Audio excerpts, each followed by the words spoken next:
আসসালামু আলাইকুম। আমরা নিয়মিতভাবে জাতীয় বিশ্ববিদ্যালয়ে ভর্তি পরীক্ষার বিভিন্ন প্রস্তুতিমূলক ক্লাস এই চ্যানেলটিতে আপলোড করে থাকি। তারই ধারাবাহিকতায় আজকের ক্লাসে আমরা এমন 20টি সাধারণ জ্ঞানমূলক এমসিকিউ নিয়ে আলোচনা করব, যেখান থেকে তোমরা 1 থেকে 2টি এমসিকিউ কমন পেতে পারো।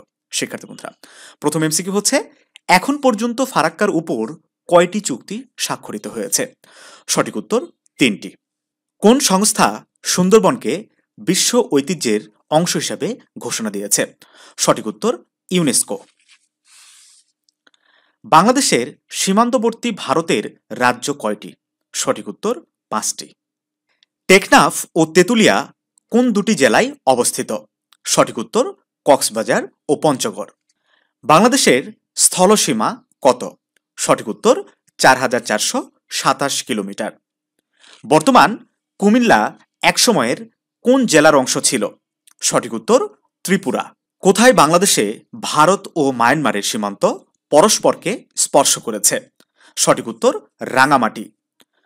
দহগ্রাম ছিটমহল কোন জেলার অন্তর্গত? সঠিক উত্তর লালমনিরহাট। চলনবিল কোথায় অবস্থিত? সঠিক উত্তর পাবনা ও নাটোর জেলায়। সুন্দরবনের মোট আয়তন কত বর্গ কিলোমিটার? সঠিক উত্তর 6767 কিলোমিটার। সিলেট জেলার উত্তরে ভারতীয় কোন রাজ্য অবস্থিত? সঠিক উত্তর আসাম। বাংলাদেশের পাহাড় এলাকার গড় উচ্চতা কত? সঠিক উত্তর 2050 ফুট। কটি দেশের সাথে বাংলাদেশের সীমানা রয়েছে? সঠিক উত্তর 2টি দেশের সাথে। আয়তনের দিক থেকে বাংলাদেশের ক্ষুদ্রতম জেলা কোনটি? সঠিক উত্তর মেহেরপুর। ভারতের ভিতর বাংলাদেশের কতগুলো ছিটমহল আছে? সঠিক উত্তর 51টি।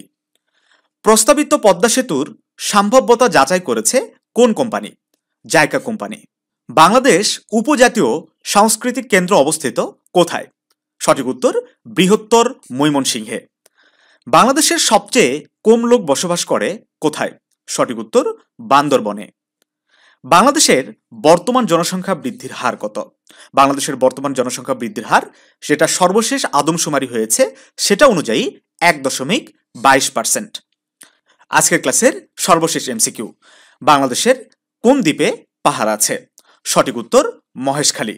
শিক্ষার্থী বন্ধুরা, আমরা নিয়মিতভাবে এরকম ক্লাস আমাদের চ্যানেলটিতে আপলোড করে যাব। সেগুলো পাওয়ার জন্য আমাদের চ্যানেলটি সাবস্ক্রাইব করে সাথে থাকতে হবে। সেই সাথে এই ভর্তি পরীক্ষায় অন্যদের থেকে নিজেকে এগিয়ে রাখতে আসলে একটু আলাদাভাবে প্রস্তুতি নেওয়ার বিকল্প কিছু নাই।